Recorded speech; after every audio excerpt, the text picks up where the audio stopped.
Hello ए सच भैया देखा ना गोरखपुर वाला रोड में दिल्ली वाला बस से तार मोलिया भागतिया हो। साचो का रे? हां हां दूसरा के संग भागतिया। जल्दी आओ जल्दी आओ। अरे रुको तो ये गाड़ी रोक, हम अभी गाड़ी आवत है। गाड़ी रोक ले बजाओ जल्दी आओ जल्दी। भागो तोरा माल हो दिल्ली वाला बस से भागो तो तोरा माल हो। तोरा माल हो तोरा दिल्ली वाला बस से भागो तो तोरा माल हो।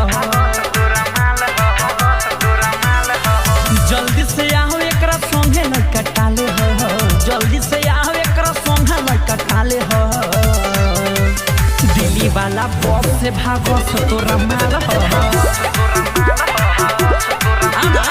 दिल्ली वाला बस से भागो तो तोरा माल हो। दिल्ली वाला बस से भागो तो तोरा माल हो। आ जल्दी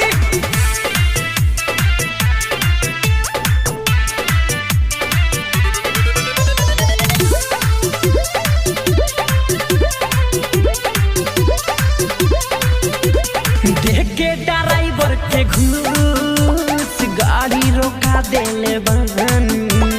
दूसरा के की न लखाती चीज पिया पिया खूब पानी। अब बुझाता ड्राइवर ना माने हो जा साले बाद में। अब देख के ड्राइवर के घूस गाड़ी रोका देले बहन। दूसरा के की न लखाती चीज पिया पिया खूब पानी। दूसरा के ही तो भइला फिलहाल हो। दूसरा के ही तो भइला फिलहाल हो। अरे दिल्ली वाला बस से भागो तो तोरा माल हो। दिल्ली वाला बस से भागो तो तोरा माल हो। दिल्ली वाला बस से भागो तो तोरा माल हो।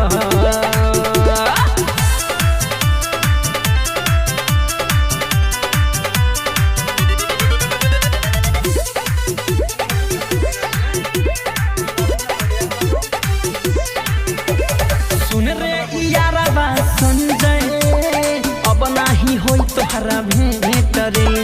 जल्दी से आव ना त पारे हो जाई ई सब दोसर स्टेट रे।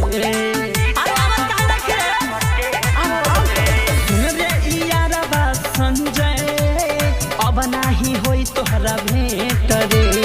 जल्दी से आव ना त पारे हो जाई ई सब दोसर स्टेट रे। संग एकरा सीट पर बैठला ससीलाल हो। संग एकरा सीट पर बैठला ससीलाल हो। अरे दिल्ली वाला बस से भागो तो तोरा माल हो।